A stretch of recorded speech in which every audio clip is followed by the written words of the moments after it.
Hello student, आपण पाठीमागच्या व्हिडिओमध्ये chapter number 12 perimeter and area यामधील पेरिमीटर ह्या घटकाचा आपण सविस्तर अभ्यास केला. तर त्यावरची आपण एक्झरसाइज सॉल्व करू. तर पहा, first question, find the perimeter of the figure given below. तर आपल्याला ज्या खाली जे फिगर दिले त्याची काय काढायची, पेरिमीटर. मग आता फर्स्ट नंबर, तर कोणत्या प्रकारची फिगर आहे, रेक्टँगल. मग रेक्टँगलची पेरिमीटर कशी काढतो आपण? The perimeter of a rectangle is the sum of the length of all four side of the rectangle. म्हणजेच काय, आपण त्याच्या चारही बाजूंची काय करतो, ॲडिशन. मग करा आता या चारही बाजूंची ॲडिशन. 4 + 1 5, 5 + 4 9, 9 + 1 10. मग पेरिमीटर इज इक्वल टू काय होईल, मग 10 सेंटीमीटर.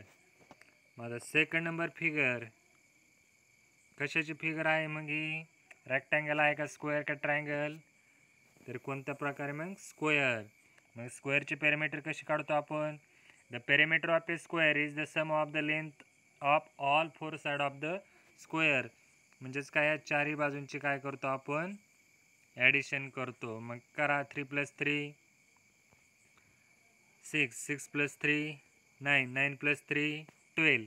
मग पेरिमीटर इज इक्वल टू काय होईल, मग 12 सेंटीमीटर. आता नेक्स्ट 3 नंबर फिगर कशाची आहे, ट्रायंगल. मग ट्रायंगलची पेरिमीटर कशी काढतो आपण? The perimeter of a triangle is the sum of the length of all three side of the triangle. मग या तिन्ही बाजूंची काय करायची, आपल्याला बेरीज करायची, ॲडिशन. मग करा, 3 + 4 7, 7 + 5 12. मग पेरिमीटर इज इक्वल टू काय होईल, मग 12 सेंटीमीटर. तर लक्षात आलं का सर्वांना? आता पहा, 4 नंबर फिगर कोणत्या प्रकारचे आहे, रेक्टँगल. तर मग परत लक्षात घ्या, आता आपण रेक्टँगलची पेरिमीटर कशी काढतोय, मग the perimeter of a rectangle is the sum of the length of all four side of the rectangle. मग या चारही बाजूंची काय करायची, आपल्याला ॲडिशन करायची. मग करा बरं ॲडिशन. 7 + 7 14, 14 + 2 16, 16 + 2 18. मग पेरिमीटर इज इक्वल टू काय होईल, मग 18 सेंटीमीटर. लक्षात आलं का? मग आता नेक्स्ट 5 नंबर, तर आता सांगू शकणार का कशाची फिगर आहे?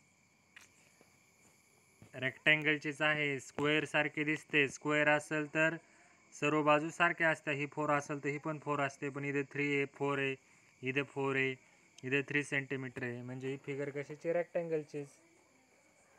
मग आता रेक्टँगलची पेरिमीटर कशी काढतोय, तर माहिती आहे, the perimeter of rectangle is the sum of the length of all four side of the rectangle. या चारही बाजूंची काय करायची, आपल्याला ॲडिशन करायची. मग करा, कोणत्याही बाजून सुरुवात करा किंवा समोरासमोर अपोजिट साईडची ॲडिशन करू शकता, कोणतीही करा. 3 + 3 6, 6 + 4 10, 10 + 4 14. मग पेरिमीटर इज इक्वल टू काय होईल, 14 centimetre. Do you understand?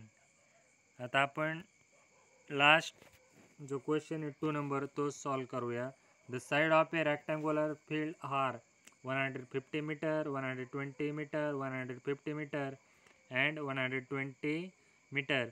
Find the perimeter of a field. तर मग या फील्डची आपल्याला काय करायची आहे, perimeter of the rectangular field is equal to काय होईल, मग 150 प्लस 120 प्लस 150 प्लस 120. मग इज इक्वल टू करा या सर्वांची ॲडिशन. काय होईल ॲडिशन, मग 0. सर्वांच्या युनिट प्लेसला काय 0, म्हणजे ते काय 0. 10 प्लस 2 + 5 7, 7 2 + 5 7, 7 + 2 9, 9 + 5 14, 14ला काय येणार 4. 1 कॅरी. मग आता 100 प्लेसचे ॲडिशन करा. 1 + 1 2, 2 + 1 3, 3 + 1 4 आणि कॅरी आलेलं 1 5. म्हणजेच ॲन्सर काय आलं 540. आता वरती सर्व युनिट सेंटीमीटर होते, पण इथं काय दिलं मीटर. मग इथं ॲन्सरमध्ये काय लिहिणार मीटर. म्हणजेच आपल्याला काय क्वेश्चन विचारला होता, find the perimeter of the field. तर त्या फील्डची पेरिमीटर काय आली 540 मीटर. तर हे सर्व तुम्हाला एक्झरसाइज समजले असेल तर तुम्ही व्यवस्थित होमवर्क करायचा आहे आणि परत व्यवस्थित प्रॅक्टिस करायची आहे. थँक्यू.